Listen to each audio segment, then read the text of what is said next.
കൂടുതലോ കുറവോ വരാതെ സൂക്ഷ്മത കാണിക്കേണ്ടത് എന്തിലാണ്? ഉത്തരം അളവിലും തൂക്കത്തിലും.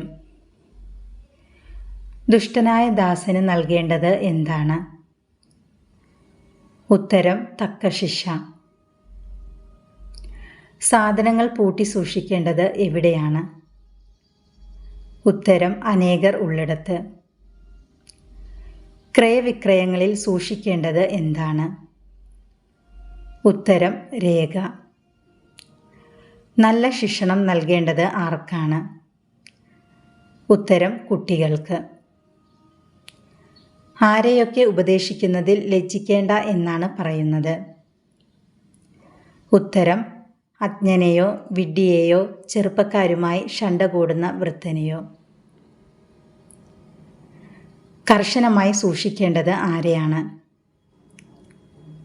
ഉത്തരം ദുശ്ശാഠ്യക്കാരിയായ പുത്രിയെ. വസ്ത്രത്തിൽ നിന്ന് കീടങ്ങൾ എന്ന പോലെ ദുഷ്ടത വരുന്നത് ആരിൽ നിന്നാണ്? ഉത്തരം സ്ത്രീയിൽ നിന്ന്. സ്ത്രീയുടെ നന്മയേക്കാൾ ഭേദമായത് എന്താണ്? ഉത്തരം പുരുഷന്റെ ദുഷ്ടത. കർത്താവിൻ്റെ പ്രവൃത്തികൾ നിർവഹിക്കപ്പെടുന്നത് എങ്ങനെ? ഉത്തരം വചനം വഴി.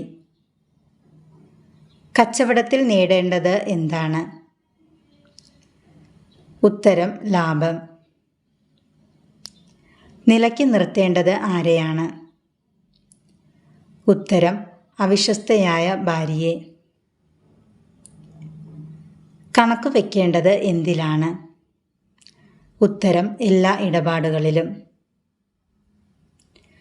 നീ അറിവുള്ളവൻ ആണെന്ന് വ്യക്തമാവുകയും എല്ലാവരും നിന്നെ അംഗീകരിക്കുകയും ചെയ്യുന്നത് എപ്പോൾ? ഉത്തരം അജ്ഞനെയോ വിഡ്ഢിയെയോ ചെറുപ്പക്കാരുമായി ശണ്ട കൂടുന്ന വൃദ്ധനെയോ ഉപദേശിക്കുന്നതിൽ ലജ്ജിക്കാതിരിക്കുമ്പോൾ. സ്വയം അറിയാതെ തന്നെ പിതാവിനെ ജാഗരൂകത ഉള്ളവൻ ആക്കുന്നത് ആര്? ഉത്തരം മകൾ. ആരെക്കുറിച്ചുള്ള വിചാരമാണ് പിതാവിൻ്റെ നിദ്ര അപഹരിച്ചു കളയുന്നത്? ഉത്തരം മകളെക്കുറിച്ചുള്ള വിചാരം. അവൾ നിന്നെ ശത്രുക്കളുടെ പരിഹാസപാത്രവും നഗരത്തിൽ സംസാര വിഷയവും ആക്കും. ആര്? ഉത്തരം ദുശ്ശാഠ്യക്കാരിയായ പുത്രി. ലജ്ജയും അപമാനവും വരുത്തുന്നത് ആരാണ്? ഉത്തരം സ്ത്രീ. സൂര്യൻ എല്ലാ വസ്തുക്കളെയും കടാക്ഷിക്കുന്നത് എന്തുകൊണ്ടാണ്? ഉത്തരം തൻ്റെ കിരണങ്ങൾ കൊണ്ട്.